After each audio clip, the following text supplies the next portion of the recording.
cabeça. Amamos o Cruzeiro, é o que interessa. Mais uma vez o Thiago Reis.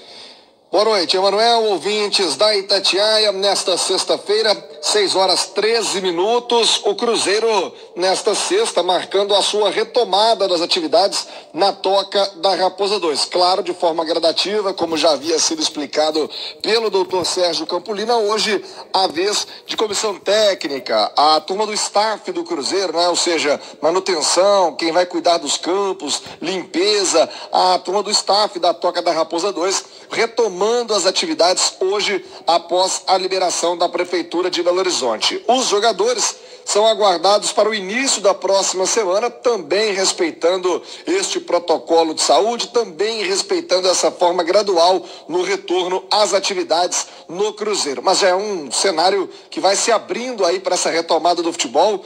Amanhã, né, vamos poder assistir futebol. Daqui a pouquinho o Beckler traz a informação em detalhes. Vai ter futebol na Alemanha, o Cruzeiro já se preparando para, quem sabe, daqui um mês, 45 dias, estar em condições de jogar. Se vamos ter jogo ou não, são outros 500, mas o clube vai se preparando. O que está agitado mesmo no Cruzeiro, Emanuel e ouvintes da turma do bate-bola, são os bastidores do clube. Dia 21 teremos eleições, conheceremos o novo presidente, ou Sérgio Santos Rodrigues ou Ronaldo Granata. Também conheceremos o presidente do Conselho Deliberativo, e nesse Conselho Deliberativo vão se sucedendo aí uma série de ações judiciais. Daqueles 30 conselheiros que foram afastados, quase todos já conseguiram o direito de retomar a sua posição de voto, de retomar a sua cadeira no Conselho Deliberativo. Muitas ações vão se sucedendo a partir de uma primeira que deu direito a 3, agora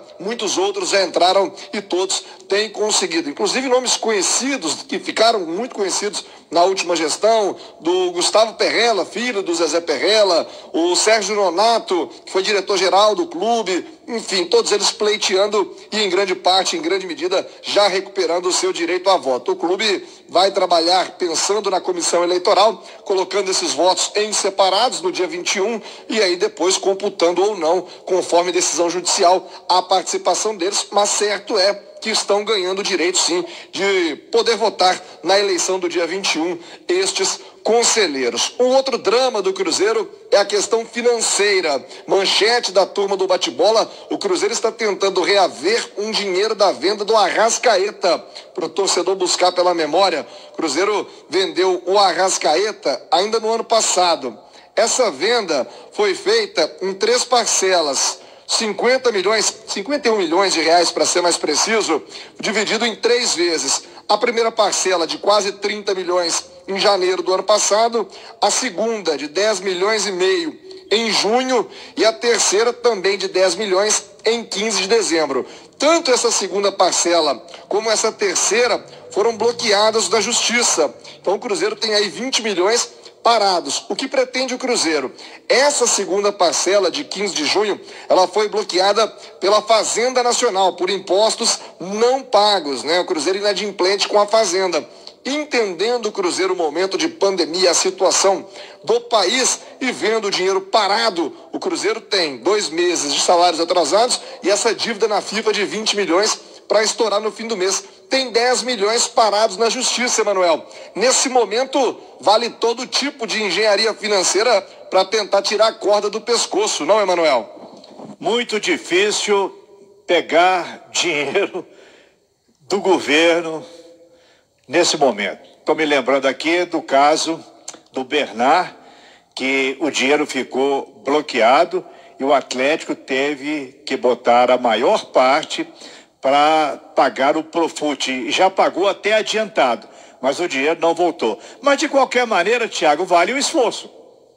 Vale a tentativa, né, Manuel? É aquela história, quem está olhando a luz no fim do túnel pode ver um trem ou pode ver aquele farolete. De qualquer maneira, pode ser uma salvação, e a diretoria do Cruzeiro está tentando, pelo menos, deixar isso tudo encaminhado para esse próximo presidente, deixar situações que, de alguma maneira, podem trazer alguma luz para esse próximo gestor do Cruzeiro, que assume o clube a partir do dia 1º, mas importante lembrar que tanto Ronaldo Granata quanto Sérgio Santos Rodrigues estão cientes de tudo isso que vem sendo feito pelo Conselho Gestor. Transparência total para que o próximo mandatário do Cruzeiro saiba onde está entrando e saiba quais são as possibilidades reais na tentativa de resolver a saúde financeira do Cruzeiro. Muito disso causado pela última gestão. Ontem nós falávamos na turma do bate-bola a respeito de uma declaração do Ministério Público de Minas Gerais nas redes sociais particulares, digamos assim, a rede institucional do Ministério Público, e nós conseguimos hoje, para conversar com alguém que está ligado diretamente a esta investigação, e por isso nós vamos ouvir aqui na turma do bate-bola o promotor de justiça, o Dr. Daniel de Sá Rodrigues, da 11ª Promotoria de Justiça de Combate ao Crime Organizado. Ontem, nesse Twitter, o Ministério Público dizia que em breve poderia ter novidades, mas também citava a dificuldade em virtude da pandemia do coronavírus. Então, doutor Daniel de Sá Rodrigues, gostaria que você desse um panorama de como está a investigação envolvendo a administração passada no Cruzeiro. Por favor, doutor Daniel. As investigações no caso envolvendo aí os ex-dirigentes do Cruzeiro estão sendo conduzidas num inquérito pela Polícia Civil, da Delegacia Especializada em Combate a Fraudes, e também por meio de um procedimento investigatório criminal instaurado no Ministério Público, na 11ª Promotoria de Justiça de Belo Horizonte, de combate ao crime organizado. As investigações têm tido um bom andamento, muitas diligências já foram cumpridas, inclusive o ano passado houve uma operação de busca e apreensão, onde foram coletados diversos documentos, computadores, mídias, que também estão sendo analisados. Várias pessoas já foram ouvidas no curso do inquérito policial e agora as investigações, nesse momento de suspensão da pandemia por causa do coronavírus, estão sendo feitas com ênfase na análise do material já coletado, os documentos, os computadores e outros, até porque há uma certa limitação com oitiva de pessoas. Mas muito dessa parte de oitiva já tinha sido feito antes, então a gente acredita que não haverá um prejuízo para as investigações. A análise do material vem sendo feita pela equipe técnica da Polícia Civil e do Instituto de Criminalística, e todas as diligências vêm sendo acompanhadas pelo Ministério Público, pela Promotoria de Justiça, em contato permanente com o delegado Dr. Gustavo, que é o responsável pela presidência do inquérito policial.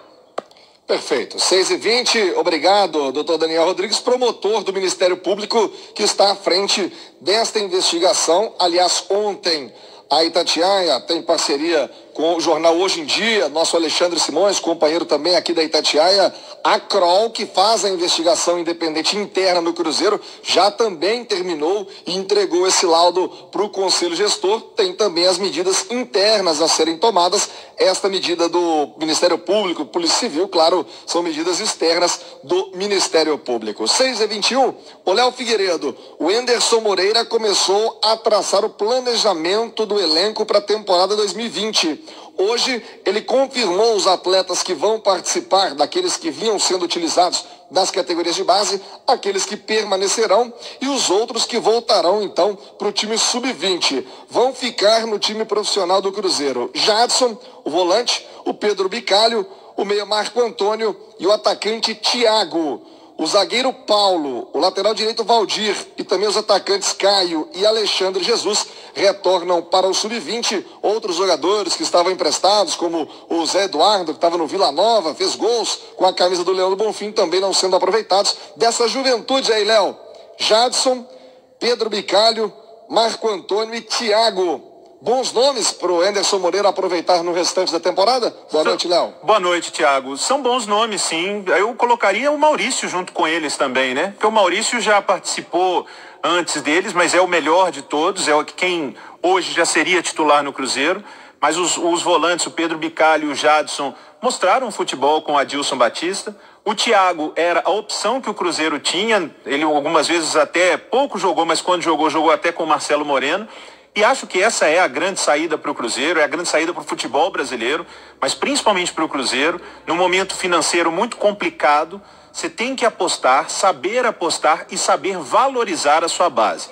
Então não é só subir os garotos, é saber como aproveitá-los. E com o Enderson Moreira, com um trabalho mais sólido, mais inteligente, eu acredito que esses garotos possam render muito mais do que renderam no início do ano com o Adilson. Agora, Thiago, eu notei aqui uns pitaquinhos enquanto você passava o noticiário do Cruzeiro, e quando você citou as ações na justiça dos 30 conselheiros excluídos, né, que estão conseguindo o direito a voto e que vão votar de forma separada, Thiago, na última eleição do Cruzeiro em 2017, o Wagner Pires foi eleito com 235 votos. O Sérgio Santos Rodrigues teve 200 votos. Uma diferença de 35 votos. Imagine se o Cruzeiro faz agora a sua eleição, dá uma diferença de menos de 30 votos, e aí tem ação na justiça de conselheiro que foi excluído, vai ter que computar. Ô, Thiago, o Cruzeiro não tem um dia de paz, pô. Qual que foi a parcial aí, a final dos votos da eleição de 2017? 235 para o Wagner, 200 para o Sérgio Santos Rodrigues. Essa daí é a receita do diabo mesmo, né? Não, mas imagina, cara, olha só. Então, olha, o Cruzeiro parece que não tem um dia de paz. Tomara que a eleição transcorra bem, que não tenha que se recorrer a isso, mas é impressionante, né? Não estou torcendo por nenhum candidato, mas estou torcendo para alguém ganhar com uma margem maior para o Cruzeiro não ter problema, viu, Thiago? E parece que internamente também o clube não está tão dividido como estava na eleição passada, né? Até me informa aqui o número certinho de 235 a 197 nessa parcial, de todo jeito muito embolado, próximo, né, Léo Figueiredo? Muito embolado, muita coisa pode acontecer. Parece, né, que esse ano não temos a eleição polarizada como foi no ano passado, ataques de todos os lados, tudo aquilo que nós vimos, agora parece que vai caminhar com uma certa naturalidade, com uma tranquilidade até o dia 21. Pelo menos é o que se espera para o bem do Cruzeiro, porque todo mundo viu o resultado da eleição passada da forma como foi. Ô, Léo, ainda sobre as opções do Enderson Moreira, fica muito claro quando ele joga o Valdir, que era a única opção para a lateral direita do Cruzeiro, além do Edilson, aquilo que nós já vimos batendo aqui na Itatiaia com o Samuel Venâncio há semanas atrás, da busca do Cruzeiro, a busca importantíssima do Cruzeiro para a lateral direita, né? É uma carência, antes poderia ser uma carência de opinião, agora não, é uma carência física mesmo. O Cruzeiro não tem um lateral reserva para o Edilson. O nome do Daniel Guedes segue forte, aquele jovem revelado no Santos. O Enderson, quando participou aqui na Itatiaia do programa Bastidores com o João Vitor Xavier, com o Cadu Doné, já dizia que conversou pessoalmente com o Daniel Guedes, mas que tem outros nomes na lista. Quer dizer, eu acho que às vezes a gente fala no futebol em carência, mas nesse caso a lateral direita do Cruzeiro e também a esquerda, o Enderson reforçou, mas na esquerda ainda tem os nomes. Pode não agradar, mas tem nome. Na direita nem isso tem, né, Léo? Precisa de um substituto e o ideal é que fosse alguém para disputar a posição com o Edilson. Quando surgiu o nome do Daniel Guedes, você trouxe aqui, eu acho que é uma boa aposta, porque é um lateral diferente do Edilson. O Daniel Guedes no Santos, né, que é onde eu me recordo mais ele, um lateral muito ofensivo, veloz, um cara com uma boa condução de bola, já não ia tão bem na parte defensiva. Parte da torcida do Santos pegava muito no pé do Sampaoli, que não colocava muito o Daniel Guedes, e a torcida do Santos queria que o Daniel Guedes jogasse. Então seria uma alternativa diferente, mais jovem do que o Edilson e com características diferentes. De uma maneira ou de outra vai ter que contratar. O ideal é se conseguir achar um jogador mais jovem, que tenha facilidade para ver e que tenha características diferentes, né? Não vai buscar outro veterano para disputar a posição com o Edilson. É isso, 6h27, Emanuel, o fim de semana do Cruzeiro vai ser marcado pela volta de jogadores, né? Alguns que já estavam fora de Belo Horizonte, o Maurício mesmo, que o Léo citou ainda há pouco, estava em São Paulo, esses jogadores retornando a Belo Horizonte, porque a partir da próxima semana o Cruzeiro recomeça a sua temporada ou inicia a sua intertemporada em meio a esta pandemia, retomando as atividades de forma segura e gradual na Toca da Raposa 2, Emanuel. Ironias do destino. O Cruzeiro tem um baita lateral direito, contratado, veio, deu certo e está emprestado ao Grêmio porto-alegrense. Resta lembrar Ele vai voltar, provavelmente, para disputar a Série A com o Cruzeiro, mas até o fim do ano ele está emprestado ao Grêmio. E lá ele não conseguiu ainda a titularidade. Não é titular ainda do time do Renato Gaúcho. 6h28.